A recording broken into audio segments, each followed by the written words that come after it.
Morning, good morning. What's happening, family? Welcome to the show. It is Michelle Bryant here, WNOV 860 AM, 106.5 FM. You are listening to What Is It? Say Something Real. Yes, good morning, Shelby. I see you checking in this morning. Hope you and the baby boy are doing all right. All right, look, family. I'm still sick. I probably would be well if I hadn't gone to the concert Saturday night. Um, so yeah, y'all gonna hear Kleenex and snot bubbles through the show. I'm just letting y'all know right now. If you Wow. watching me, I'm just telling Very, people. very If you warming. watching me on Facebook or YouTube, y'all text me if y'all see something on my nose. Wow. because I should have been at home on Saturday. And you know, when your roommate is the devil, Lakeisha Myers, she was like, "Don't you want to go to the concert?" I was like, "No, I'm sick. I don't want to go." But you ain't never seen Gladys Knight. I was like, "True." And the way things going for Gladys, I might need to go ahead and go. Only to go and miss Gladys Knight. Yes. We left the house. We didn't even leave the house at 8:00. Show started when they at say 8. showtime, Look, I just knew that Gladys was not going to be the opener. right? I figured Stephanie Mills was going to be the opener. Yeah. And I definitely didn't think a set was going to last like 20, 25 minutes. I just didn't. But Gladys is 81. We'll talk about that. But let me say good morning to the bruhs in the building. Clark Kent. So the infamous Who You With in the background. What am I supposed to say, Dino? With you, fool. There you go. I see my man, Mr. Ride Out. The first thing I thought when I looked at him this morning, Was sexy. no, that wasn't really it. Damn. But it was when I dip, you dip. Just like that. Because the ends look like they've been dipped, bruh. See, I've You're been. looking all blondish Hey, up in here. Listen here, hold on. Zoom in. You understand me? Hold on, let me- Did we dip the ends? What's See, going on? What happened The was, locks is looking a little luscious this man, morning. I've been down to the bottom of the well. You understand me? And in the just bottom saying. of the well, They got peroxide at the bottom of the well. pot of gold. What's going on? It's a pot of gold. Man, I like the look. They all vibrant. Well, okay? listen here. For all you single women out there that's Wait, looking what? for a Hey, man hey. with Goldilocks. Hey. You understand me? We not doing I'm that. Goldilocks right now. You can You reach gonna me at get it done? You 777 gonna get it up? 9311. That's why we got stalkers right now. Call me. You better- Yeah. Go somewhere, You sit understand down. me? That's where sit down, 777 boy. 9311. Go somewhere. Baby, and just give me a sit call. Down. How long would it take to break you off? I can't with you. Deep poker. Hey, Devo, how you doing this morning? I am blessed and highly favored this morning. All right, Church Deacon, we appreciate you. 777 Brevity. 9311. Blessed and highly favored. I wanted to Oh, wait, damn, I say, thought it was over. No. What'd you say? really, damn, I thought it was over. Me too. I had a chance to go out to Star Red's birthday celebration last night as That's well the as singer, right? yeah. Okay, It was Michelle also Pitt's Michelle daughter. Pitt's Yeah. birthday as well yesterday. Oh, really? So, you know, they Belated had- happy birthday. I know they had it Hey. laid out Birthday. with all the red roses and the backdrops and the table set. Now, where was this set at? This sounds kind of extravagant. 4 Point Sheridan Oh, in the ballroom there. ballroom birthday party. 4 different acts. I don't know if any of us Acts that listen at the to birthday this. party. Oh yeah, Wait, was it a birthday party or was it a it concert? was a birthday concert. Let's put it that way. Okay. Bilbo Rogers ate him up, man. Who? That's Tim Rogers. What's his name? Bilbo. Bimbo. Bilbo. Billboard? No, stop. shit. I swear. Wait, is he Bilbo. saying Bimbo? Bill. Bill.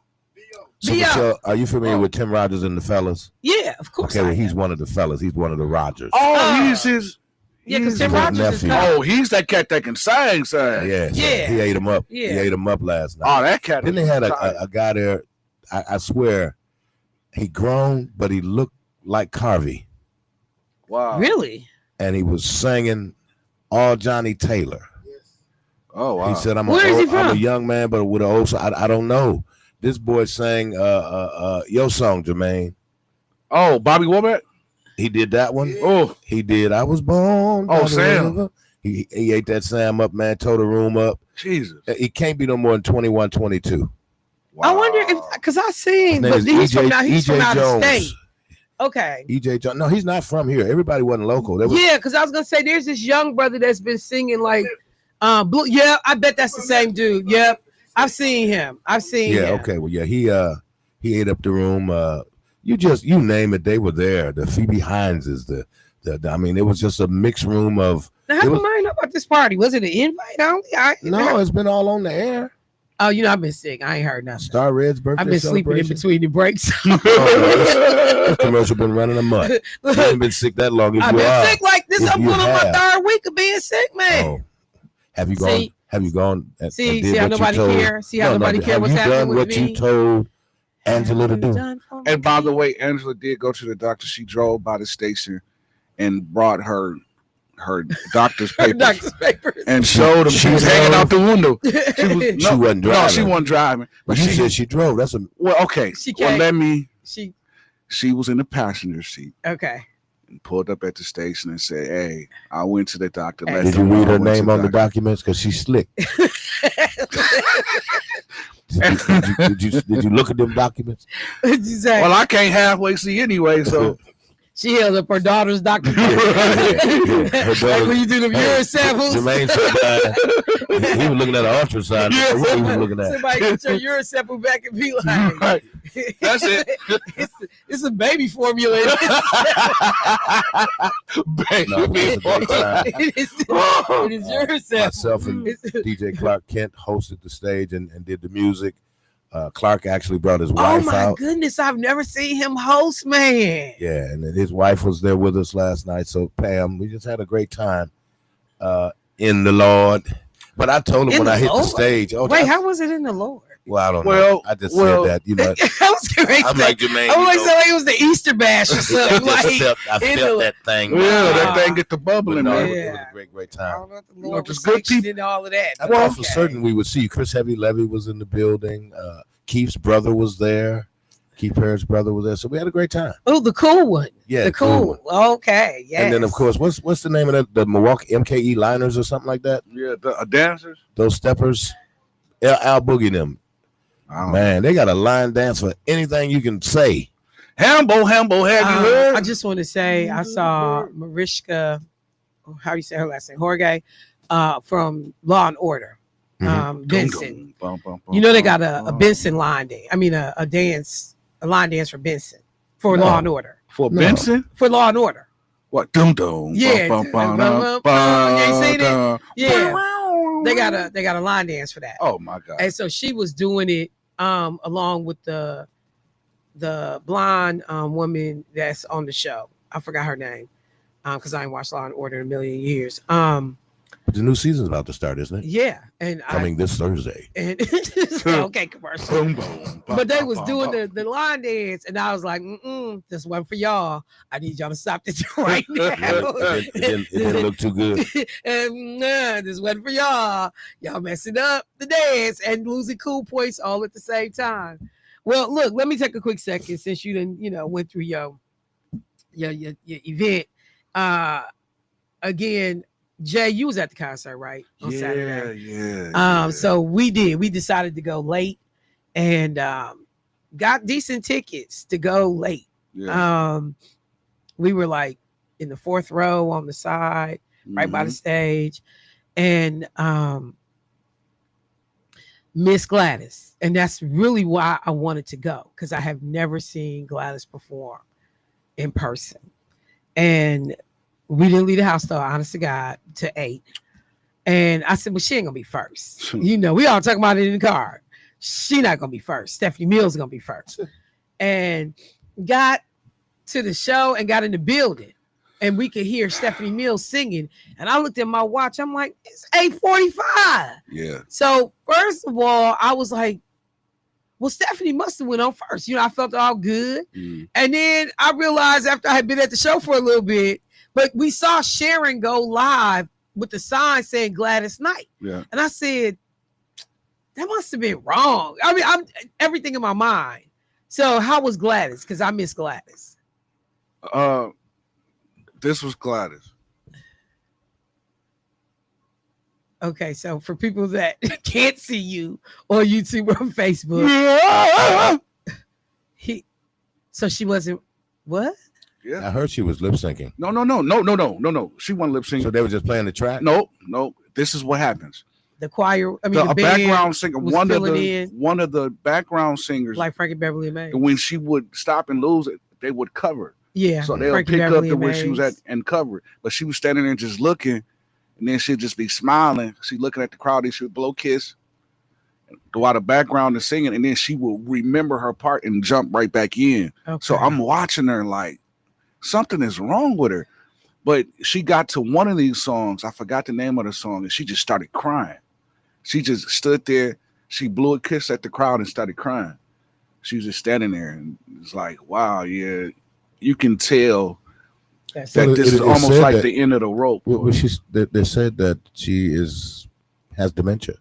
Yeah, and you can tell because she still sound good when she sing, but like the majority of the time she just standing there looking, and she was smiling and blowing kisses and smiling, while the backgrounder would pick up to where she was supposed to be at. So then she can hear that part, and then she'll jump in, and then she'll pull out and stand there and smile. So would you venture to say that this is like farewell to her? Yeah, and you can kind of tell it was almost like a farewell because how she stood there and cried, it was almost like she knew, you know what I mean? Like this it. Well, that's, so first of all, Gladys Knight is 81 years old. And Patti LaBelle, 81 years old. Yeah, Patti, I think it's the end. Stephanie Mills was the youngest on the tour, 68. Yeah. And Shaka Khan, 72. Now, Shaka, oh my God. Now, she should have headlined that joint because from start to finish, her son sing background with her. And they was killing. They was killing. But again, to that point of, you can see they not singing the whole song because she let her background singers do some of the heavy lifting on some of the stuff. Yeah. But her voice, like you said, all of their voices still go. Yeah. They brought up the fact, about her son and the situation that's going on with Gladys and her son. Yeah. Saying that this new guy that she's married to, some man by the name of William McDowell, her son has accused him of mental and financial abuse. She shot back that she's doing well. We know that there are going to be some issues when you start to see performers and they performing in their 80s. Yeah. When I saw Frankie Beverly and Maze, you realize Frankie Beverly was struggling on some of the music. When we went to go see BB King, he did like 2 songs. Or did he do 1 song? It was either 1 song or two songs. And then he repeated it again. Just like he had opened the show for the first time. Yeah. And then we found out it was something to do with like his either blood pressure or sugar or something like that. Something was off. Wow. You remember he did the diabetes commercial? Yeah, because it was something wrong. And then he actually did another show at Potawatomi, for people. But I mentioned it when I came back to the show, that I was just impressed at how the audience just rolled with it, because I think he did it either twice or 3 times. Yeah, and everybody I seen it with Bobby Bland. Bobby Bland went through. I mean, they're human just like we are. Yeah, stuff happens. Deborah Sanders said, "New guy, Michelle. They've been married for 25 years." Wow. This McDowell man. That's what Deborah Sanders said here in the chat. Well, I wonder what 25 years. So that's 25 years. See. When, as a team, do you sit the person down and say, "Hey, maybe is again to me, Jermaine, I would hope that it's not the case, but in a lot of cases, these folks need the money. Money, yeah. And that, yep, she's been married to this man since 2001. Well, that's interesting. Like, yeah, you 25, because the way her son was going at him, I thought this was some new dude. Because she's been married 4 times. Yeah, but Patti too. Just listening to Patti, I was like, you wonder, like, to the extent, again, it's over. It seems like a lot of these people, they're gonna make the most of their money on touring. Yeah. Depending on how these early contracts and deals were done for them. I don't even know when was last time Gladys Knight put out a new song. So Was it Love Overboard? it was it. Dang, that's a good question. So you just know that there's stuff that was going on. The one thing I couldn't help but smile at, looking at Shaka Khan. First of all, she was wearing a little bodysuit though. Now I'm like, okay, Shaka. Shaka. But I was laughing because I was like, Shaka Khan ain't never been able to dance. And I couldn't help but laugh because she was doing this little move that was so funny. It was cute and funny at the same time. And I had to go back and think about it. I said, that girl ain't never been able to dance. But when you can sing, you ain't got to know how to dance. Be too high to dance. Well, you know what? And she's not high. She's sober. I said she used to be too high to dance. Oh, I mean, even before I think she started getting high, Shaka ain't never been able to dance. Shaka. She just was real pretty and could do the little flowy moves or whatever. But that little scoot dance she was doing, I was like, what is Shaka, that? what is that little scoot? What is that? I mean, she'll do it too. Oh man, I was doing that at home right with the kid. Because it was just, it was funny. It's like a version of Donald Trump dancing or something. Yeah, I'm telling you, it was a little scoop dance or something she was doing. But Stephanie Mills and her son. That cat can sing his butt off. Well, all three of them can sing, but that last Negro. Oh my God, that boy. That nigga. Yeah, Stephanie still got it and running the family. Yeah. I love that she brought her son up on the stage. Yeah, I think he has autism. Yeah, autism. And he was on the stage and he had the same outfit on as everybody else. I got a great picture of them. I ain't gonna lie. At first, I thought it was a short guy that looked like Lionel Richie. When she had him on stage, his hair. So I'm like, is that Lionel Richie? But he's too short. Yeah. But then it was her son. Yeah. And really? So you know exactly what I'm talking about. So he looked like the way he had his hair. I'm not lying, bro. The way like Lionel Richie back in the day, because his hair, he had like a nice little size afro, and it was like going to the back. I can't believe you. You know what? I'm just telling. I'm just gonna say hello. Damn well, that man look like hello. Is it me? I'm trying to help. I can see it in your eyes. I can see it going south. Look at your name. Hello. Is it me you're looking for? I can see it in your eyes. Because I wonder where you are. And I wonder what you do. Somewhere so lonely. I hate you. I hate you. Let me go to the phone line.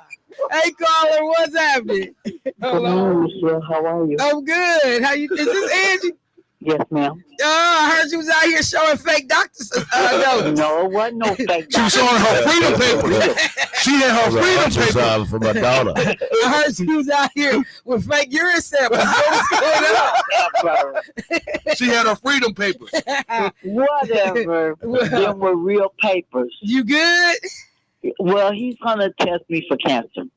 Okay. So but other than that, I'm still going through, but I'm thanking God I'm still here. Well, I am so glad and you I'm went. not claiming no cancer, so I don't have it, but whatever the test results is, I'm still gonna be good. Well, the one thing is catching stuff early. Knowing it's half the battle. I mean, it's and with the technology that we have today, it's so many people ringing that bell. Yeah. I just saw nephew Tommy when they were showing when he rung the bell. Steve Harvey's nephew. So Angie, I am so glad that you went to the doctor and you are on the road to figuring out what's going on and then getting on the road to recovery. So thank you for making sure we got the update. And hopefully this encourages other people that if you need to get to a doctor, that you stop putting it off, stop dragging, because early detection is one of the best ways, to help save your own life. So I'm glad to hear that. Okay, I told you, I promised you I was going to go, and I went. We love you for it, and I'm glad you did it. Thank you so much, sis. All right, I love you guys. Have a good day. You too. All right. All Bye-bye. right. Man, that's but you know what? what I want to say is, sometimes we be afraid to go to the doctor because we don't want to hear the results or hear what they see. But knowing is half the battle, and once you know, then you can start the road of fixing whatever the situation is. And I gotta be honest, I know more people that got diagnosed with cancer and are still here. Yeah, and have come through, or still battling. Then I know now that I have lost to cancer. Yeah. So it's like, hey, dude, and my mom had cancer. My godbrother had a form of cancer. Yeah. So I just tell people stay vigilant, and man, you gotta go get that information. You gotta go. I mean, I'm a living witness because again, if I didn't go to have surgery on my ankle, that's how I found out. Right. Is having surgery on my ankle, and they doing the blood work before my surgery. All right. All right, we got another caller. Let's get them in. Hey, caller, what's happening? Hello. Oh, hey, Michelle, how you doing? I'm good. How are you this morning? I was watching YouTube and trying to watch y'all at the same time. Oh, okay. But I was there. Okay. And This call is no longer being recorded. I'm sorry about that. I was there, and I'm like, thank y'all for the tickets. For the, oh, cool! You got them from the station? Yeah, I won. Okay. And stuff, and my opinion or my critique is Stephanie stole the show. She was definitely She was the best one, and her background singers, they was bad. Yeah. And stuff, and Patti LaBelle's those horn guys, they tore it up too. Yeah, man, her horn section was that lady who had been with her for 40 years. Her backup singer. She was nice too. Yeah, she was real nice. Yeah, she was real nice and stuff. And I made a video. I had a couple videos when I was down there. Okay. And I was like, this is my first time going to a grown folks show. Wasn't it a good time? No. Yes, but what I noticed though, and I joked about myself. We weren't moving fast. Oh no! We had some wheelchairs. It was K's, oxygen tents. I was like one of the youngest people there. Man, look, no, you did not say oxygen tents. No, listen, she said oxygen tents. Debo, listen, it looked like you ever saw the movie with Moses in the Red Sea, when the Red Sea opened up and all the people was coming across. Yeah, that's how it looked like. It was like wheelchairs. People was carrying people. You had people on crutches. Stop. You had people crawling to get to the hem of his garment. It was all time. Hey, it looked just like that movie. Sharon Moses in the Red Sea. It was carrying people across on beds. Wait. So go ahead, bro. Finish up. This food, man.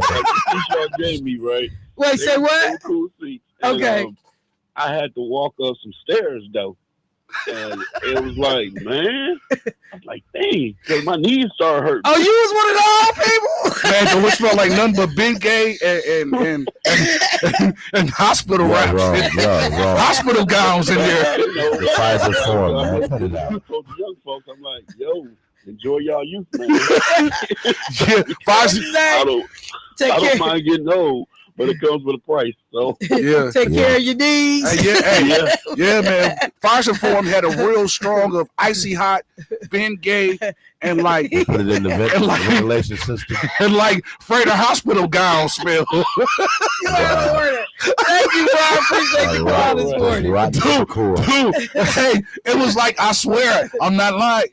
No. If you saw that movie, Moses in the Red Sea, when the water raised up and all the people was coming across, and Moses was like, come on, and they was carrying people over doing the thing, and on their shoulders. I had a revelation yesterday as we were doing the gospel with Pastor Powell. We were in his show, and Sharon was revamping what her night looked like. She said she was down there with she said, but it was weird because it was like a lot of older people. I said, Sharon, when the youngest one is 80, 70. What else do you think the crowd gonna be? Wait. Stephanie Mills is 68. 68. Okay, so 70 years old. I'm rounding. Okay, yeah. When the youngest act is 70, How young do you think Who the crowd said that? gonna I be? was Sharon. Yes. Sharon no better. It was like, dude, I swear, man, I seen somebody, man, that's been dead for 20 years at the concert. I could have sworn, I'm like, nigga, did you die? Can you take us to break? No. I'm like, Michelle, like, boy, they are being resurrected. He went too far now. No, I'm serious. Man, they was carrying people. Y'all, we gotta go to break. They was carrying people. We'll be right back. People's on mattresses. So who was the sponsor? The new Pittsburgh you were? Hey, why you playing? But I saw Nate in front of the stage like this, like he was directing. Like he was directing the viewing at the end. Was he at the loading dock waiting for somebody to die? I saw Nate standing there with his head up. It's people wish they could get to be that age and right. wish they could still go to a concert. You're right. And I love that people was still trying to live their best life. Because there was some folks out there you knew. A lot of what like you saw. Should be at home. Listen, but because people that would contact me. What folks say? I got plenty of time. I want to take my mama. I want to take my mama to that show. Hey, but listen, and you saw that. But the Pfizer Forum, if you're not on the floor, it's not built for wheelchairs like that. So they got elevators. Yeah, but when you go into your seat, yeah. So if you in row 120 seat 4, like over by concession where you can roll up to right to the rail. Yeah, but that's only limited. Yeah, no, I mean, like you have to go ahead and limit the wheelchairs. They take the wheels off, man. You got straight for floor. Sit on the seat. Just take the seat, carry the seat right in front. Jermaine, go to break. Okay. Jermaine, go to break. We'll be back, y'all. Okay.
Back to the show. Y'all can stop sending me these messages about y'all gonna burn. I ain't say that. That was not me. And then somebody else. I have never seen a laughing emoji on his side. I've never seen that one. Yeah. See. Oh wow. This is Debo and Jermaine. I and didn't do Jermaine. nothing. See, Somebody I else said, y'all did not say it was sponsored by. let me go. No, it was a Pitts Funeral Home production. That's what it was. Let me go, go to the phone line. Hey, caller, what's happening? Good morning, Michelle. Good morning, and everyone. Hey.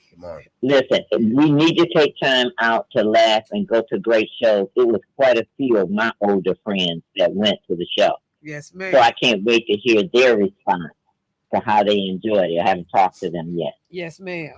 But you know something? What you said, Jermaine, they did I what? did They go to still the sleep. AAI meeting that they had on Saturday. You went to what? And the meeting that they had on breakfast. Oh, community brainstorming? Okay, community brainstorming. They had a recruit thing going on. Right. So all they were telling people is to go up to the III, up there on 30th in Wisconsin, 29th, because we all need to get together. We're all in this fight together to watch what the president is doing to us. And I sincerely hope the Democrats hold out, because what they're doing, they're not smart enough to come up with an insurance or a health plan. So they want to dismantle what exists. Is our country so full of hatred they want to destroy everything? It's crazy to me that here he acted like he was going to be giving Social Security such an increase, 2.7, and yet we're fixing a plane. I want somebody to answer this. Are we really fixing this plane for him to use, and then when he leaves the presidency, he takes it with him? Are we doing that? Well, according to him, it's going to go to his presidential museum when he's done. How do you take the plane? And then what the other president, the one behind him, gonna do? Use the old one?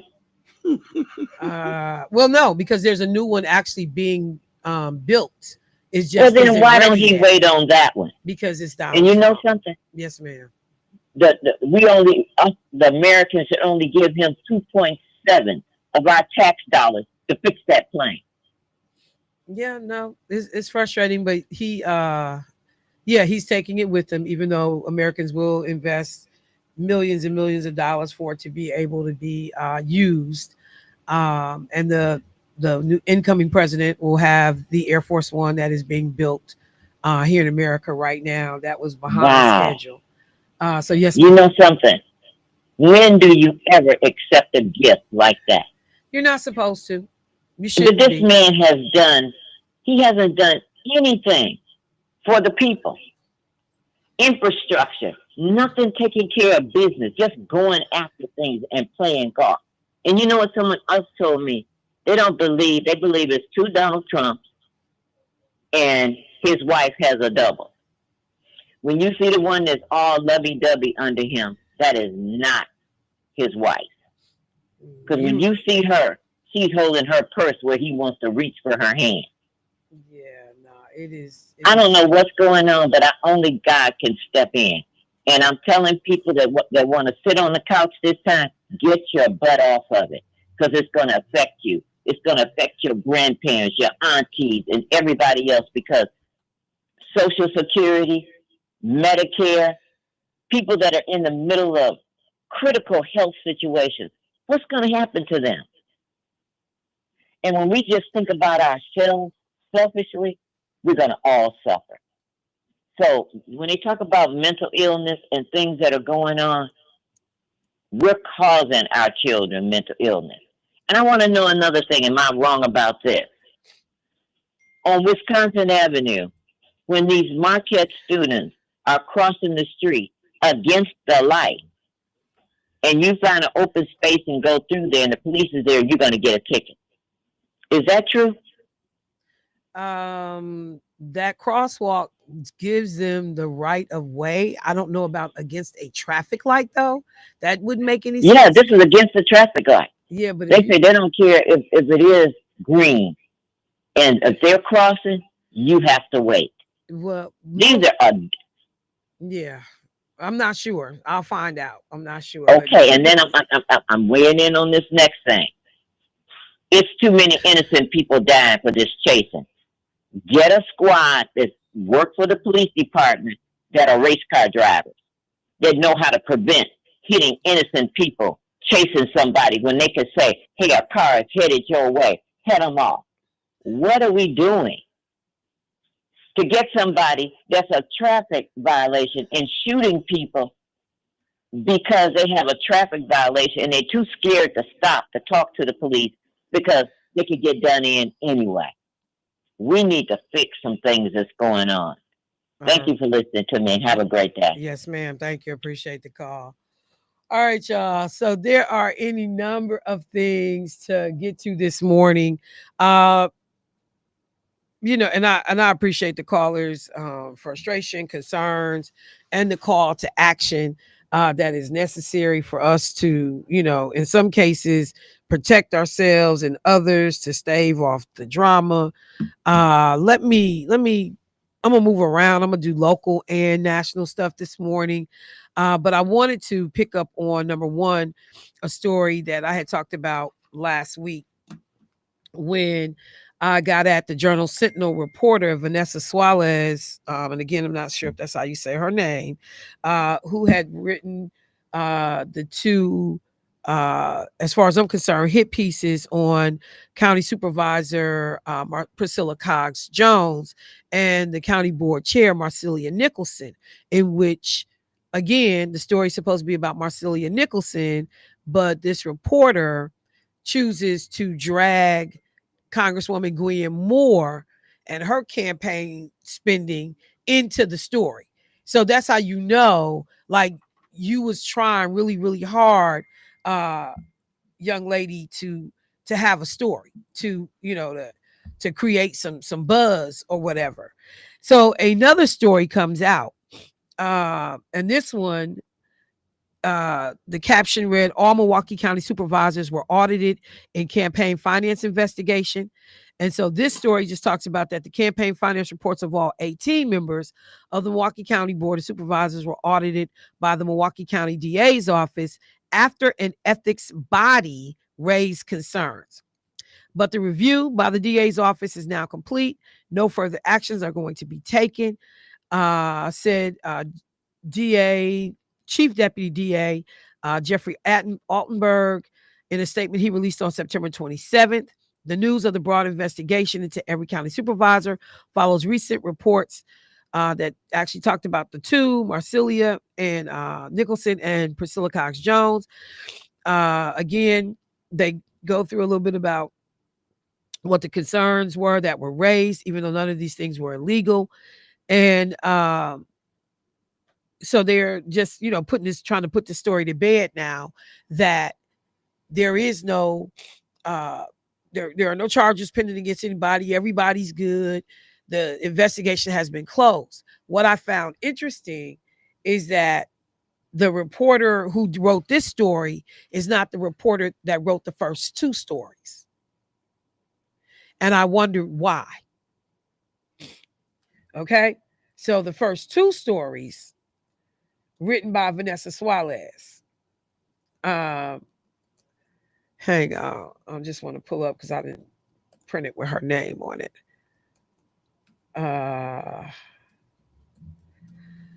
So this story, which drops on the 27th, was written by Sophie Carson. So why? See, it's the little things that you pay attention to. If Vanessa Suarez jumps out, and this is just reporting for the sake of reporting, this, I'm a political reporter, this is just the facts, the information I provide to the people, then why wouldn't you be the person to stay on that story? Why is another reporter jumping in on this story? reporter Sophie Carson. So there may not be something there, but I think something else is going on.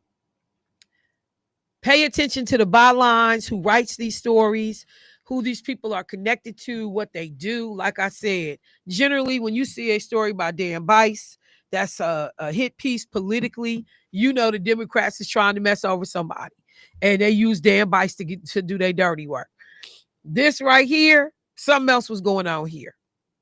And the fact that the story clearing everybody and, nothing to see here, folks, everything has been resolved, being written by a second person, that didn't make any sense to me. So I just wanted to let people know, because we had paid attention to that particular story.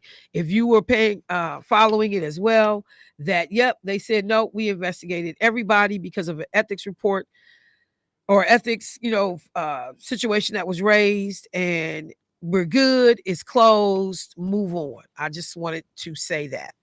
All right. Got a phone call. Let me get them in real quick. Hey, caller, what's happening? Good morning, Michelle. Hey, how you doing this morning? Breathing on your airtime, so I'm going to make this quick. Okay. Trump is pulling from the Adolf Hitler playbook, and racist Republican white America is allowing him to do it.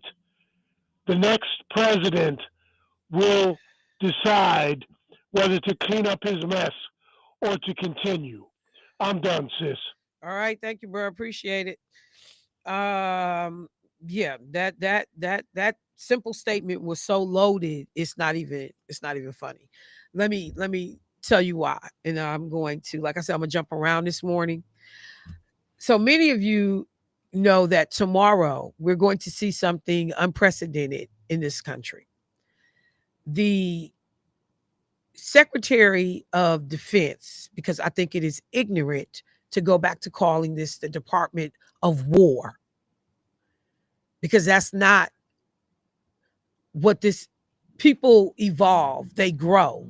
They understand that this is more than about just war. This is about creating an environment that is peaceful for our citizens and safe for this country around the world.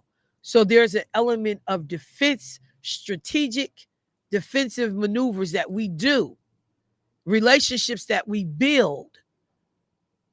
And so just this idea that this man, Donald Trump, ran on reducing the number of conflicts in the world, and that you are not going to be a wartime president, that you are going to work to get things under control, that you change your military division to the Department of War. These are the most ignorant people I have just ever seen in my life. It's been more, that's probably way more ignorant than them, but for my lifetime, yeah, these people take the case. So the Secretary of Defense, Hegseth, puts out something last week that requires all military admirals and generals to come to Virginia tomorrow. We are talking roughly about 800 military leaders who are stationed all over the world. The world. In fact, it is going to take some of them a day and a half, almost 2 days, to get to the country for this meeting. So these are senior military leaders, okay? And the leaders had not been told why they were being asked to report to Quantico. Just that y'all need to get here. Because of the way the Trump administration and Pete Hegseth have been going after military leadership, Pete Hegseth said either in a book or on one of his podcasts that he thought that the generals' ranks and admirals' ranks should be reduced by 20%. By 20%. So people began to speculate whether or not they were coming to Virginia to be fired. In an effort to try to, quell some of those fears, they have been talking about, no, this is more like a pep rally, a pep rally. What?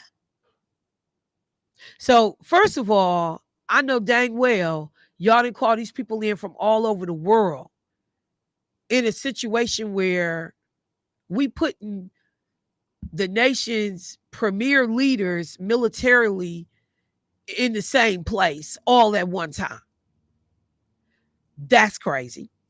But you now trying to tell the public nothing to fear. We just want to talk to them. Like we didn't have the ability to do that without this gathering. And now all of a sudden, the man who did everything he could not to serve in the military, fake doctors' excuses about bone spurs, all kinds of nonsense, that he did to avoid being drafted. Now he wants to run and stand up and be big man on the yard in front of all these admirals and generals. Pete Hegseth, who couldn't have any of these men and women's jobs if there are any women left, because as women have risen through the ranks under the previous years of Trump coming into office, some of those women have now been relieved of their duties. They have been forced out of leadership. They have been demoted.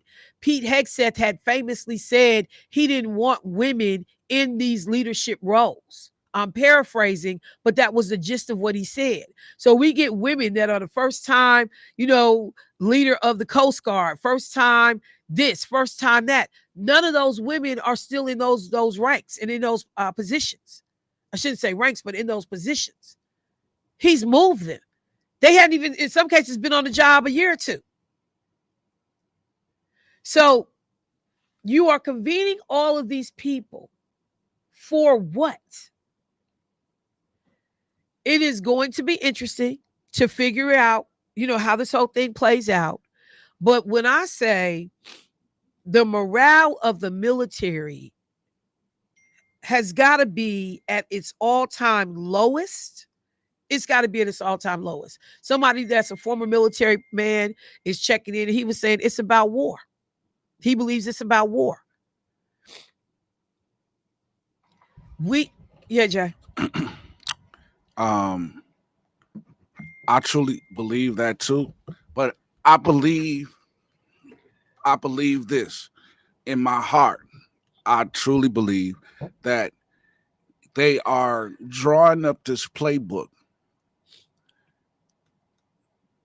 for war, but however, this playbook is going to benefit Trump, because if the country is at war, you can't have an election. So this whole thing is a setup, and this is the phase one of what they're trying to put in play, because Trump said he wants a third term, and they're going to do whatever for him to get a third term. But if the country is at war, you can't hold an election if the country is at war. And I believe that this whole play that they're doing, I want to be clear. We still can hold an election. But is it the president? For president. But can't they call it though? No, they can't call it. They can't call it. The 20th Amendment to the U.S. Constitution sets a fixed end date for a presidential term, noon on January 20th. There is no provision that would allow a president to stay in office beyond this date, even in time of war. Other countries do this. Right. We don't do this. Now, do you think now it's a lot of stuff that we haven't done that we're doing now? True. Under this administration. Yeah, I'm not gonna tell you he's not gonna try it. See what I'm but saying? I'm telling you the way the law is currently written under the 20th Amendment to the Constitution, January 20th at noon, the old president, whoever that president is, unless you got reelected to another term, right, you out of there. But do you even in times of war? But do you think that he can go to the courts? Because it's wartime. So when it's wartime, it's a lot of rules that kick in. Because the Constitution is so clear on this. the Supreme Court should never be in a position to come back and act as if this is a question. But what I will say to the distrust that many people have in this current court. Yeah. We've had Supreme Courts make rulings like, Black people weren't human beings. We was 3/5 of a person. That segregation was legal. That, Dred Scott versus Plessy. I mean, we've had, because these are just men and women. Mm-hmm. And their own political ideology can drive the way they interpret legislation or the Constitution. And Trump has known that. That was why it was so important for him to steal, and Mitch McConnell to steal 2 seats on the Supreme Court. Yeah. The court would not be the way it is right now had the Republicans not, the history teacher, Lakeisha Meyer, said they had a presidential election during the Civil War in this country. We had an election during the Civil War. Thank you, Dr. Myers. I've lost my train of thought. But anyway, so, we just got to understand that Mitch McConnell and the Republicans literally stole 2 Supreme Court seats. The court would look very different. Transgender or gay people would still be allowed to serve in the military. Black men in the military wouldn't be worried about losing their ability to serve because they get razor bumps and can't shave their face every day. If the Supreme Court makeup was different, like when we talk about there are consequences to elections, this is a clear case of that, because with Mitch McConnell being reelected and the number of Republicans that are in Congress being elected, they had the power to block Obama from getting a Supreme Court appointment and to block Biden. They stole from Obama and they stole from Biden and allowed Trump ultimately to make those 2 Supreme Court appointments.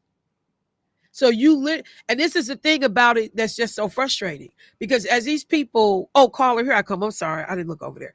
As these people love to talk about, wrapping themselves in the flag, and they so righteous and so moral, and they always got their damn Christianity, on a flagpole, waving it around, and they crosses hanging from their neck. You some of the biggest liars and thieves God has ever seen.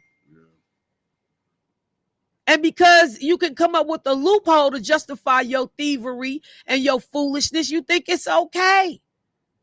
So when it was Obama, it was too much time left on the term.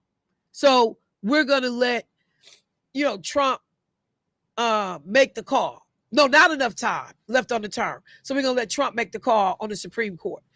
On the back end, when it was Biden, they rushed it through before Trump could leave office. So this is the nonsense that we contend with. Let me go to the phone line. Hey, caller, what's happening? Hello? Yes, good hello? Morning. Yes, good morning. Good morning. I just wanted to talk about the Department of Defense. You know that HECSF put out a memo that said that black men who had that disease of the face where you can't shave. Yes, I mentioned the razor bump. Yep. He put out and said they got to go if they can't resolve it in a year. Right. How can you take something that's medical like that and do that? So he's trying to get, you talk about women, he's trying to get the brothers out too. Oh, and it's something that's purely cosmetic. There is nothing about a razor bump on your face that prevents you from doing your job. Zero. This is nothing but white people trying to figure out a way how to get rid of blacks in service, black men in particular in service. So I talked about it when he first put it out. They brought it back because Obama and them had done away with that, and he brings it back. And I'm like, so you talk about somebody that's highly skilled, of great moral character, willing to put their life on the line for the country, and they can't serve because you don't want to see bumps on their face? Yeah, it's crazy. It's ignorant. And all of us who can't shave because of that condition, we understand. But but now you changed the medical. a component of the dermatology that goes with that, and basically created this new rule. Good morning. Yeah, no, I got you. So, I've mentioned it before. I just mentioned it this morning. Thank you, bro. I appreciate that. But the last thing go ahead. When I was looking at this Kirk guy and all this stuff, I did not understand, and I'm 73. I didn't understand that many black men hated black women. I did not understand it because I was watching what he said about black women and their intelligence and all of the stuff that Trump says. And all of them people still support Trump and still support the administration. And they're denigrating black women. And I'm thinking, how can you guys who came from a black woman denigrate your own people? It just pissed me off, excuse the expression. I'm thinking, what kind of man are you that you would subscribe to that, all those philosophies that take your own people down? So I can't take it some days. All right. Thank you, Rob. I appreciate the call. And just real quick in that vein about Charlie Kirk and his disdain for black women. So I just saw something that was recently put out there about Simone Biles. So when Simone Biles withdrew from the Olympics in 2021, Charlie Kirk went on this whole rant and tirade against her, calling her selfish, immature, a disgrace, unpatriotic, weak. I mean, he talked about this. Like, why are you getting involved at this level with someone as an athlete who has performed at the height of the sport, who makes a medical and personal decision to pull out of an event? And then he just tore her down. And the one thing that they're not talking about is how she did not feed into his attacks on her. But the thing that was so crazy is, people are upset with Simone Biles. Like, all of a sudden, how dare, she have the last laugh in this moment? Because now it's out and people are talking about it in a way that says Kirk went after her and just ripped her to shreds. Again, they wanted the man's face on money. They want legislators fired for saying something about him. So as I said last week, the only people in this country entitled to free speech is white men that are conservative. You can't be white gay man and have free speech. You can't be nobody else and have free speech. The only people that are allowed to have free speech in this country under this current administration and the way Republicans are running this country right now are white conservative men. I got to take a break, but I want to say this on my way out the door because I was talking about the military. I went back and took a look at, because I saw somebody who was talking about the fact that they were a transgender member in the military who has served with distinction, and they are now, forced out. So when the U.S. Air Force made the decision to deny retirement pay to transgender service members who qualified for it, so you could come out early retirement after 15 years of active duty service, and it will require the approval from the secretary of that branch. So there are transgender people who have served this country for 15 to 18 years of honorable service. And they should have been able to apply for an exception to this new policy about not getting their retirement. The ones that did, none of them were approved. So the U.S. military said, all you're going to get is either a lump sum separation payment or you just removed from service. So we forcing you out. So you retire. We give you a lump sum. So when you think about the totality of your benefits, and if you're coming out with only 15, 18 years of service, you're still a young person. You're relatively young. So you got years of earning that they just messed over. So this is my thing. In all people's hatred and disdain for a group of people who have been willing to fight and die for this country at a time when other folks were not signing up. You've done the work and they think it's okay not to give you the benefits. Like, that part about this whole thing blows me away when you talk about the depths of people's hatred. I got to take a break. I'll be right back.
Folks, welcome back to the show. Got some callers that held through the break, so let me get them in. Hey, caller, what's happening? Good morning. Good morning. I noticed how you read the law to Dr. Rideout. Yes, sir. And what law has Trump and his administration followed? Yes, sir. He I was, understand. Here's another thing, too. I was in the military. Mm-hmm.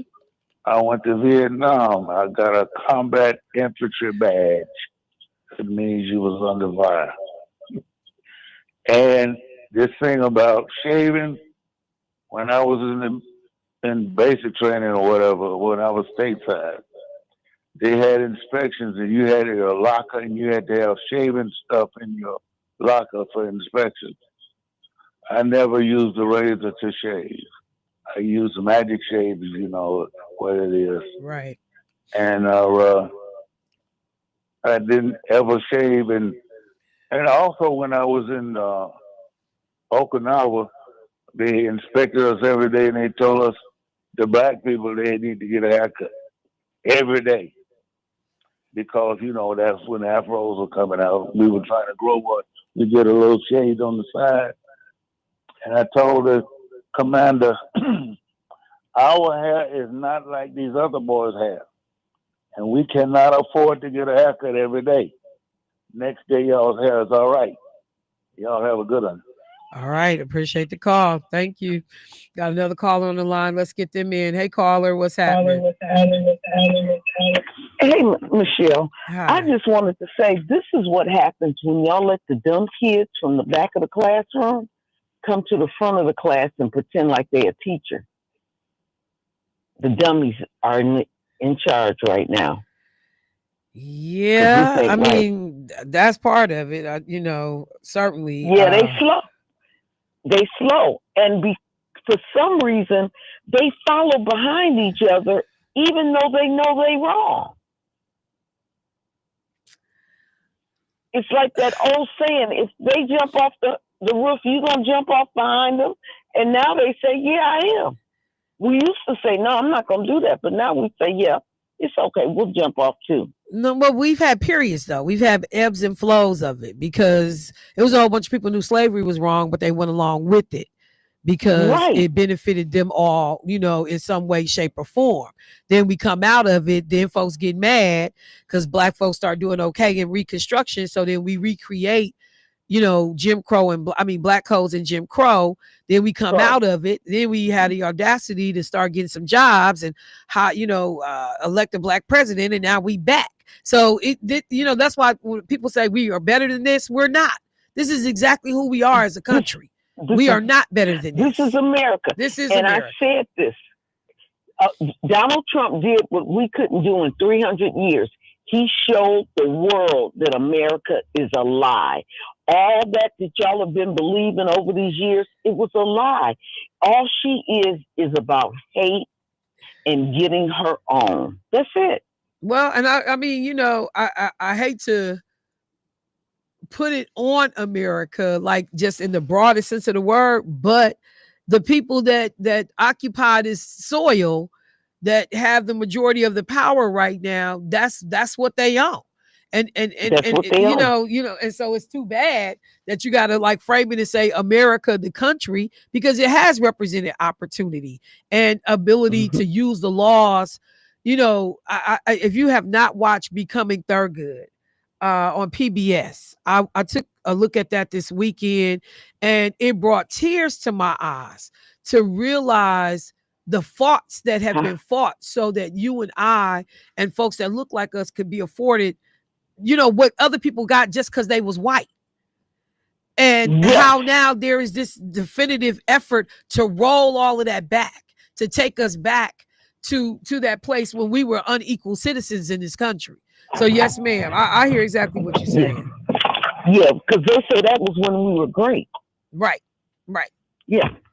All right, I got you. I appreciate the call. All right, we got another caller. Hey, caller, what's happening? Hello. Good morning. Good morning. Oh, good morning. What I don't understand is even if they roll everything back, they're still going to be the number one leaders in school shootings, incest, pedophilia, bestiality, because everything they touch goes from sugar to sugar, honey, iced tea. They have the worst households. They raise done but sitting all junkies. So I don't understand why they keep putting black people all in their shenanigans when it all started with them. From history, everything they touch, everything goes to sugar, honey, iced tea. So I don't know what's the status and the addiction, but what I find to be so funny is they don't ever take this up with the Jews because the Jews don't even like Europeans and they're converted. And they want to take away European power, but they don't mess with them. So I'm still trying to figure it out. It's an interesting duality, though, because on some level they do. That's why you had them marching with their little tiki torches talking about Jews will not replace us. There is a love-hate relationship between conservative white men and the Jewish community, but people, have realized where power lies, where money and resources lie. And so they have these alliances that are necessary. And I'm not saying this on the part of the Jewish people. I'm saying this on the part of white conservative men. But if you listen to a lot of the alt-right white groups, they do not like Jewish people. But it's a necessary evil in terms of the relationships that these people have for some reason. Because you will not see members of Congress talk crazy against Jewish people. They held all the committee hearings, to try to protect Jewish kids on college campuses. But many of their supporters have disdain for the Jewish community. Because I thought if it was America first, and if you wanted to go for the Moby Dick of the ocean, and if you really want to show like you the big monster of the sea, you would go after the Jew boy. You won't go after the little fish if it's America first. All those billions and billions going to Israel. So I think that's very pussy willow of white men to say this about Mexicans and blacks, and you're not going after the they say it about Jews too. Nobody. They talk about the ethnic cleansing, a pure white race. But like I said, it depends on people in power are going to talk differently from their base most often. But thank you, bro. I appreciate the call. Yes, sir. It's a lot to consider and to think about. I will just say that, as we talk about faith and religion, many people yesterday just completely taken aback by the situation that happened in Michigan at a Church of Latter-day Saints, in which a gunman kills 4 people. Again, while folks are worshiping, drove his truck into the church on Sunday morning, and then started shooting congregants and set the building on fire. They are saying that there are still at least 7 to 8 people that are missing this morning, because at some point the fire was so outrageous that firefighters could not fight that fire to some extent over the course of the night in terms of looking for bodies or looking for people, I should say. And so all of that resumed early this morning, with daybreak. But this shooter, an arsonist, was killed in a shootout with the police. He was only 40 years old, former military, because that's one of the other concerns as we are talking about the military is who's coming into the military right now, or who's being uplifted in the military right now. And there is a real concern that our military could be littered with a lot of white supremacist type of folks. A lot of, people who are prejudicial and biased and believe that the white race is the only important race. Who's in our military? Like, I looked at a picture of Barack Obama, a video. Barack Obama was in Rome or somewhere, and they showed the Secret Service detail that was with him. And I swear to God, it looked like all of the black people that was left in the Secret Service, got assigned to Barack Obama. Because how often do you see black Secret Service around Donald Trump? How often do you see him? It was a common everyday thing to see diverse looking members of the Secret Service during Biden and Obama. look around Trump for the black men who love this man dirty draws and figure out why you can't see yourself represented even in those jobs. So this guy was former military, 40 years old, and you drive your truck into a place where people are worshiping. And I guess I just never figured out that part. Like, because you knew you was going to get killed in this whole thing, most likely. Why you just don't go kill yourself somewhere by yourself? Why you got to take all these people with you? Why do you have to bother people that's not bothering you? And the Church of Latter-day Saints, ironically, just lost the president of the organization who died at 101 years old in his home. So, people are like, is this related? But it's like the president of the Church of Latter-day Saints dies, and somebody wakes up and goes and drives a truck up through the church and shoots congregants, and then you gonna bring an accelerant and set the rest of the church on fire? Like, none of this makes any sense, man. You want to say something? Yeah, I just wanted to ask you, where do you think that this is kind of stemming from? Like, for people having just this mindset to actually go in the church, shoot up the church, but then set it on fire. So he was killed by the police in a shootout. So some people believe too that if they commit suicide, that that they won't go to heaven, but if you're killed, it's different. And that's how some people think. And I've actually had conversations with people that we've had a kind of debate about this thing. But it's still suicide. Yeah, because you understand what you do, and you know that this exactly is, suicide by cop. Yeah. It's still the same thing. I have never understood why people feel like they got to take other people with them, or what, like, and churches have been used basically since the beginning of the time to instill terror and fear in people, because it's supposedly one of the safest places you can be. But we think about, the 16th Street bombing in Birmingham. You think about the church, what was that, in Arkansas, where the 9 folks were in church, and the young white guy comes in, he want to pray with him, and then ends up killing 9 people. We can go back and look throughout history and see examples of people exacting hatred, fear, resentment, whatever, and using the church as a way to make that broader point. So they're trying to figure it out. The church is a total loss. They show the people in this community talking about what's going on. But this is the thing for me too. Because as Donald Trump is, threatening the city of Portland with, we are going to send in the National Guard, and New Orleans and New Orleans and Memphis are bracing because, maybe as early as this week, the National Guard should be called up in those states to help protect the city. All of these calls about violent extremist groups, but we see who predominantly is doing a lot of these terroristic type killings and activities. There ain't no commission on white boys. Is crazy. Where that commission at? And not all white boys.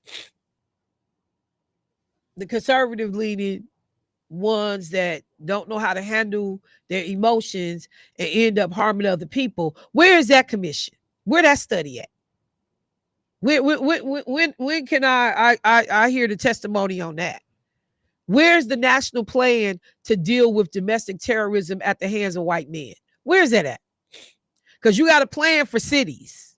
You got a plan for DC.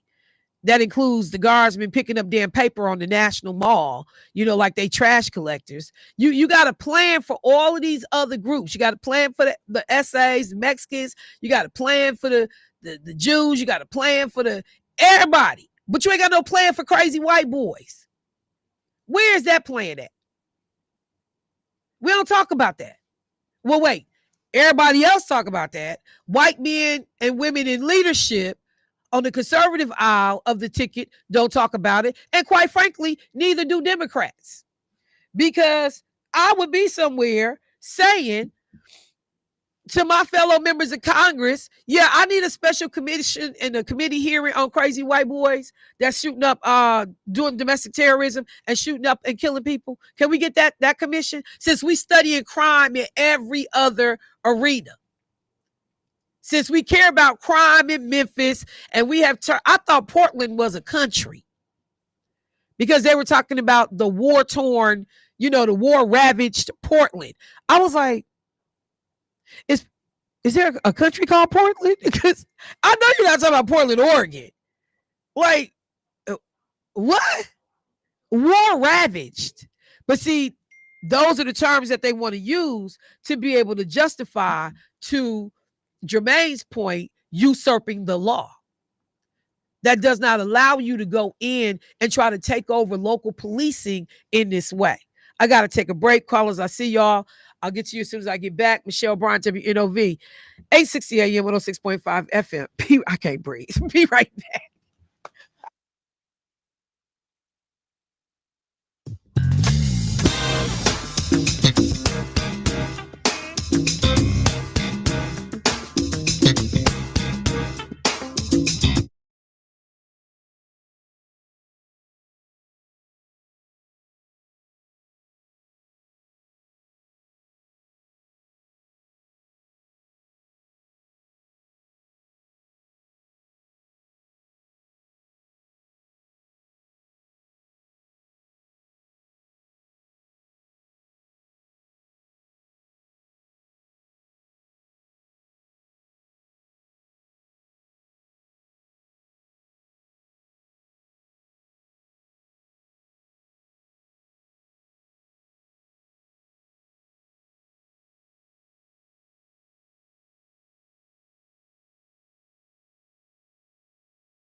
Family, welcome back. And thank you, Sarah. She hit me. She said, Michelle, you talking about Dylan Ruth, who was in South Carolina, not Arkansas. You look, y'all know. Y'all know what I'm trying to say. But I appreciate definitely the correction. Let me go to the phone line. Hey, caller, what's happening? Greetings. How you doing, excuse me, Sister Michelle? What's going on, Brother Brother Shiar? How you doing this morning? Like I told Brad, trying to make it and listening audience. Last time I called, I gave these recommendations, but I did want to ask you, because I don't do a lot of social media, is that I do get a lot of stuff from people about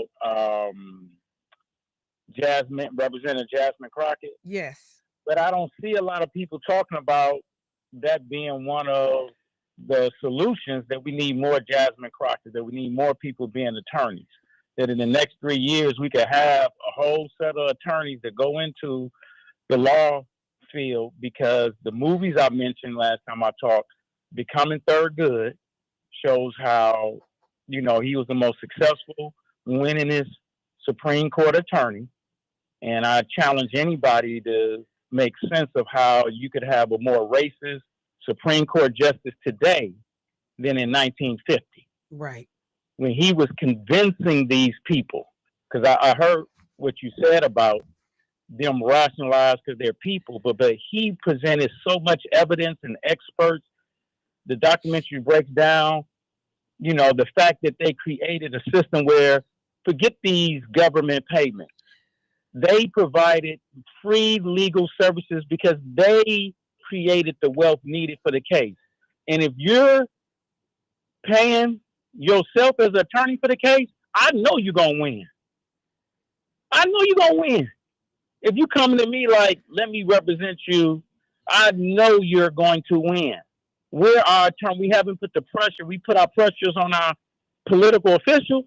But what about those people that can articulate well those in-between nuances of the law to make those things happen and be able to convince people? Because that's one thing, magical skill we have that others don't. And then the other movie I mentioned, the documentary, the first one was Becoming Thurgood. The second one I mentioned that we need to look at is what's about to happen, or what has happened before, and further as far as the violence, is American Coup, Wilmington, North Carolina, 1889. And I would add, since you mentioned the stuff about the generals come together, it just reminds me of an old movie, and this is just a movie, is the 7 Days in May.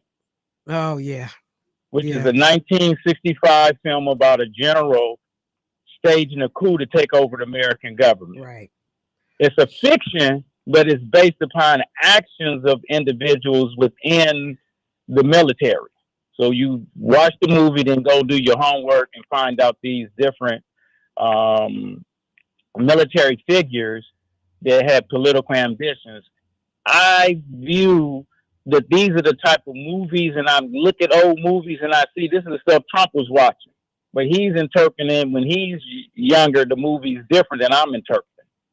But I'm looking at how white America fed into these movies that really, some of them got into depth, even though it was pushed by this mainstream. But we need to look at these examples. We need to go back and study our history. But again, I ask you, do we have a promotion the same way people are saying how good she is, promoting that we need more people being like Jasmine, Representative Jasmine? Yep. All right, I got you, bro. I appreciate it. And I'm gonna just say this though, so we certainly, and that was one of the takeaways when I sat down and watched Becoming Thurgood. I'm like, and and I've said this in other ways, that we need to be training and preparing, and we need to be educated, because back in the day when we were getting our young people educated, we were getting them educated for the greater good of Black people. We needed doctors because it was segregation. We needed, business professionals and bankers, and because we couldn't use other people's stuff. Racism, segregation, prejudice, bias, we didn't know how we were going to be treated even if we did go. I think about how Black women were used by the gynecologists, doing these procedures with no anesthesia, that now white women and everybody else is benefiting from it in the country and the world, but we were the guinea pigs. So we created a mindset in our community that we develop in our own doctors, we develop in our own, lawyers and attorneys, because we need somebody to come represent us and represent us in a way that, like you said, they up here to win this case. And when Thurgood Marshall talks about that moment when he was about to be hung, he was about to be lynched. And the people had got word that they was coming for Thurgood. And the people showed up and was like, no, hell, no, not today. No, this is not about to happen. But Thurgood Marshall knew he was about to be lynched. He knew he was gone. And yet you showed up after that and still fought these fights. It's not just that we need lawyers that are, like a Jasmine Crockett. We need legislators that are prepared, that are studied, that are learned, that know the law, that understand the leverage of power that they have, that will fight for us, that will speak up for us, that will not let white Democrats tell them to be quiet when they should be opening their damn mouths. We need, because she's not just an effective attorney, she's an effective legislator. And it's not just because she's a lawyer that makes her cold. She was opening her mouth whether she was a lawyer or not. Lena was effective because she was a lawyer. But Lena also, before she ever became a lawyer, opened her mouth. Me and her fought at UWM about Black folks and apartheid and racism and discrimination on them college campuses without degrees behind our names. So that we need a combination. You need people that are learned and studied and academically prepared, but you also need people who got some damn heart and commitment to this community that is real. Not just the mealy mouth, oh, I wanna, serve, and I wanna do this. But then when you look at it, you're like, you ain't doing nothing. Not for real. Not at the scale we need it done. You're not doing that. I think about it. Jasmine Crockett is the above and beyond chick. Now, for her, that's just regular. That's just who she is. But if you look at her in comparison to other legislators, and I'm not saying everybody got to show up in the way Jasmine Crockett show up, but damn it, show up. I shouldn't have to guess about what it is that you do for us.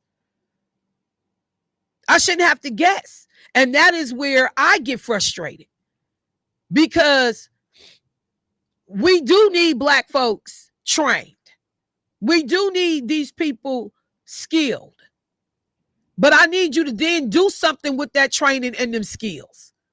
Because just being a lawyer, there's plenty of Black lawyers that don't open their damn mouth on behalf of nobody. They here to serve themselves. They here to get paid. Make sure their family got some generational wealth to build on. They ain't nowhere fighting no cases trying to help no damn body.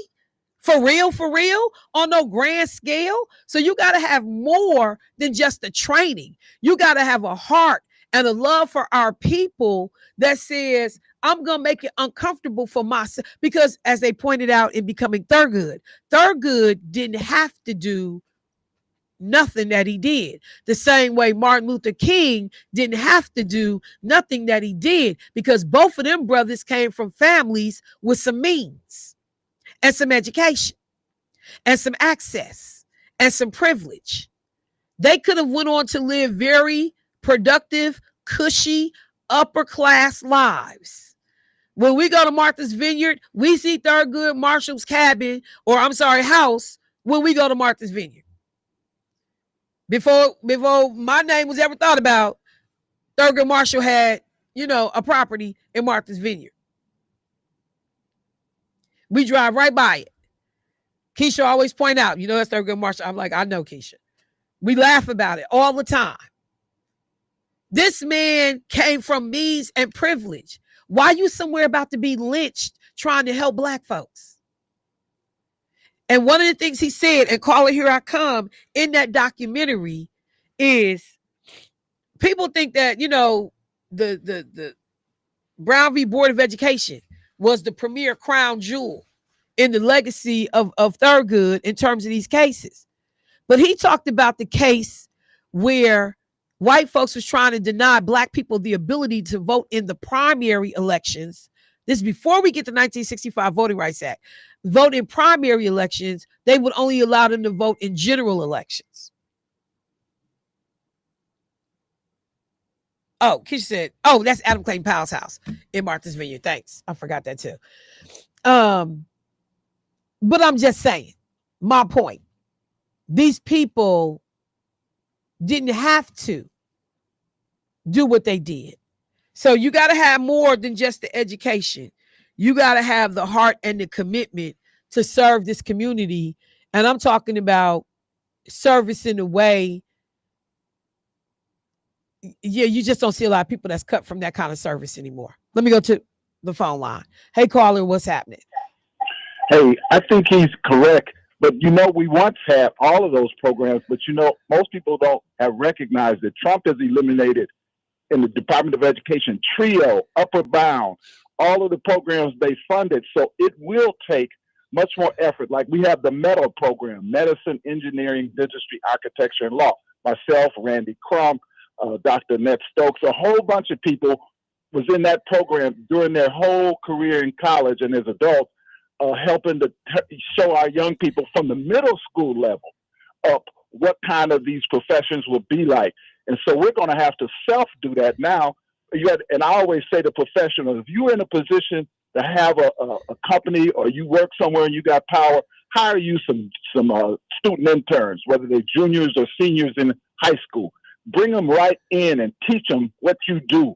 That's the way you're going to have to overcome this, because evidently them killing Head Start and all like that, they got a plan to try to make sure they neuter the younger people because they won't have any opportunity. So it's going to take us adults to make sure, like when I used to teach architecture, I taught it to middle school kids all the way to high school because I wanted them to see what an architect or an engineer would do in their job. So we can still do what he said, but it's going to take us to do it now, because you can't depend on any government funding to do that again, because he's killed it all.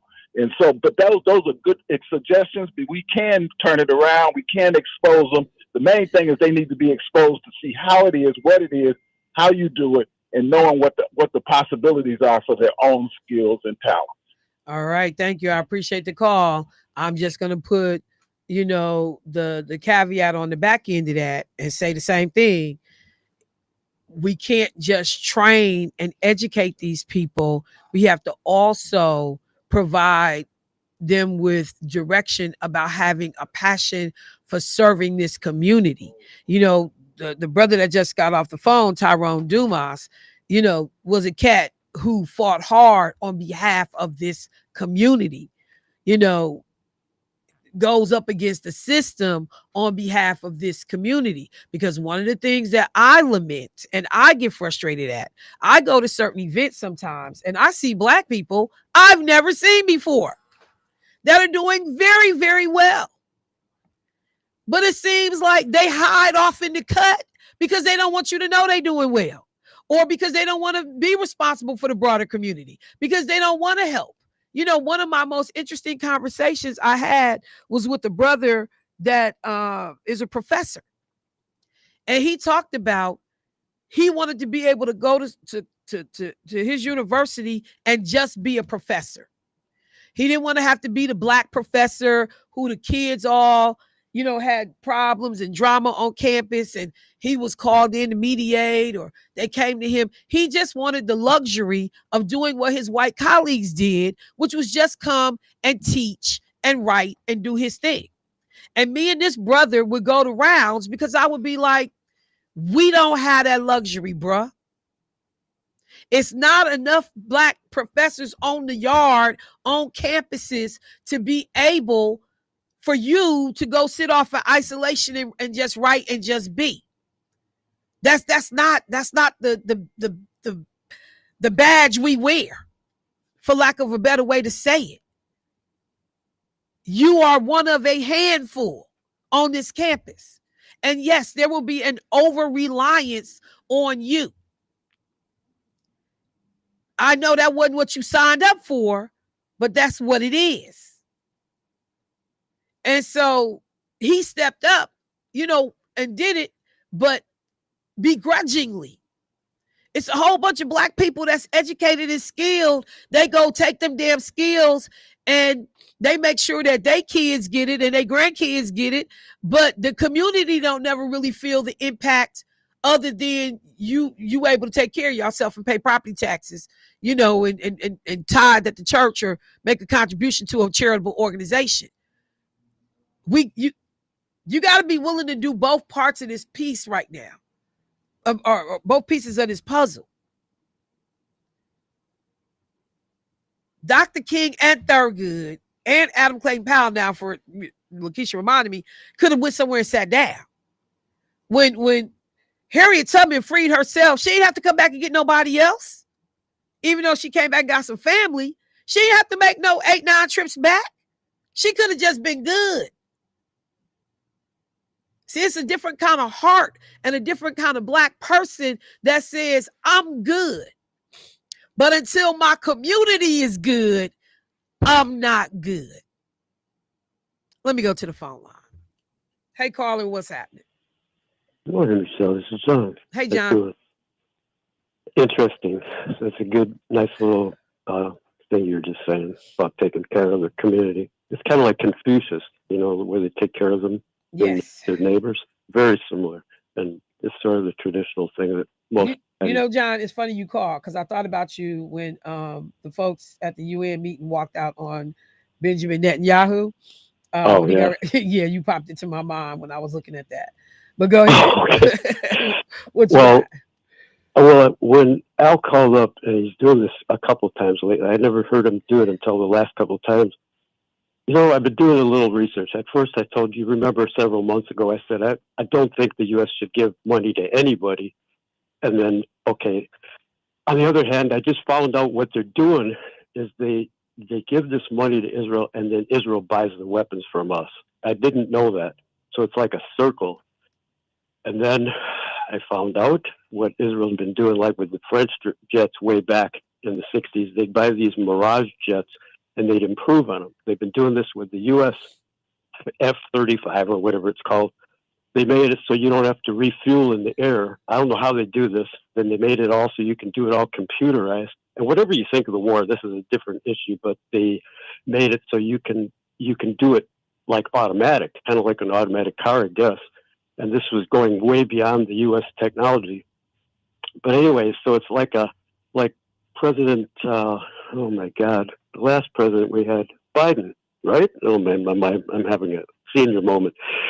President Biden said if we didn't have Israel, we'd have to create it. Now, at first, people got all mad about that.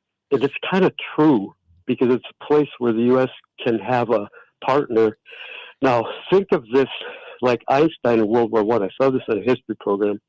Think of you guys, you're only like 50 years or 100 years behind Jews because one day you and Keith were talking about that idea, how you have to keep doing in spite of. Remember that conversation you guys were having in the morning?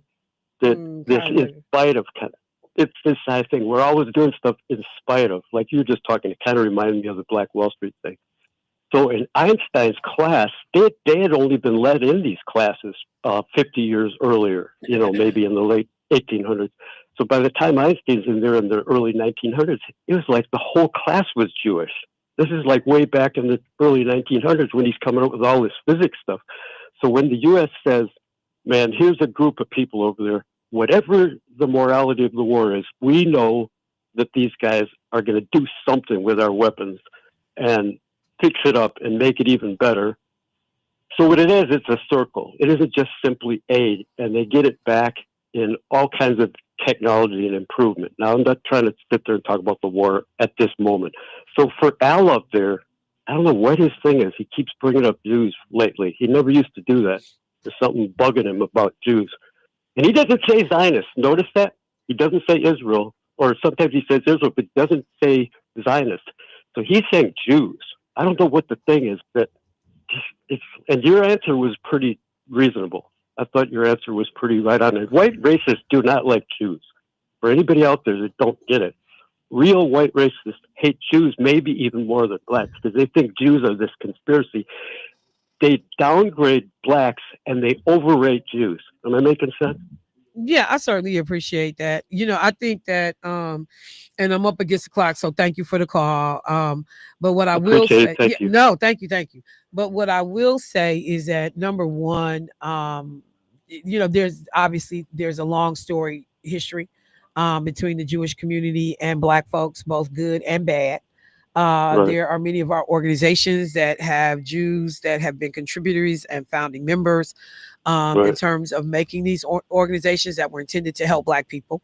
And then, there are, I think music is one of the easy ones that comes to mind where folks talk about like the fleecing of black people in relationship it goes both ways. Yeah, to some of these things. But no, there is certainly a degree of angst in some of these relationships. And it's not the first time. Al has been pretty consistent. It's actually not the first time. And there are many people, that understand it when he does it, where some of these flashpoints lie. So what I'll just do is simply say it's a story history, and there will be days when there, are good conversations and difficult ones that need to be had. As I talk about, like with the legislation with the Holocaust with the Holocaust bill. I just think that's BS that U.S. children have to learn about the Holocaust as required instruction, but it's not required instruction that they learn about slavery. Something that did not happen. I never heard that before. Yeah, until in the you state said of that, Wisconsin, I never heard that before. But in the state of Wisconsin, in middle school and high school, They're actually saying slavery. They're actually saying they don't have to learn about slavery. What they have. There is no legislation that mandates the teaching of slavery in Wisconsin public schools. There is no legislation that mandates that. I don't know how I learned it. I thought we all did as kids, but I don't remember. Yeah, it was a part of our textbooks. But as these books are being revised and edited every day, we leave more and more of that history out. And now and thank you for the call. I appreciate it, John. Sure. And with the revisionists that we have, who are, coming in now and trying to take out anything that offends white sensibility, the information is becoming even less, available for folks to understand its history. So I just want to make sure that, people understand this one thing that this pastor said the other day in one of the clips I saw on YouTube. You can't fix what you won't face. There are real issues, whether it is racism, religious, drama, bias, prejudice within groups, across groups, that we don't address in this country. And then things come to a head and boil over. So with that, I'm going to, hey, Keith, how you doing today? Did he do the thumbs up? Thumbs up. He's so. Was he wasn't at the concert. No, I didn't see it. His oxygen tank couldn't make it down the steps. No, it was a lot of Walker, crutches, Bengay, icy hot.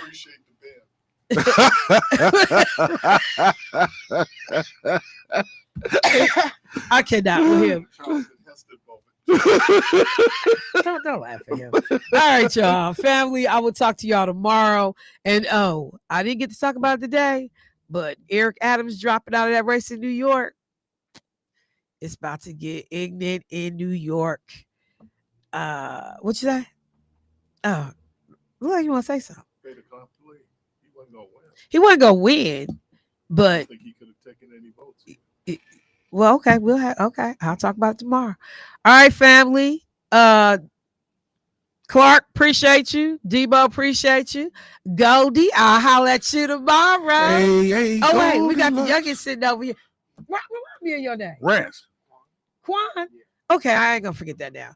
And we got young Quan in the building, looking like the next generation. Hey, Blondie, cut it out, bro. Oh. All right. Someone's been sleeping in my bed. What is wrong? I don't know. Sometimes I just blurt out words. Hang up. Okay. Bye.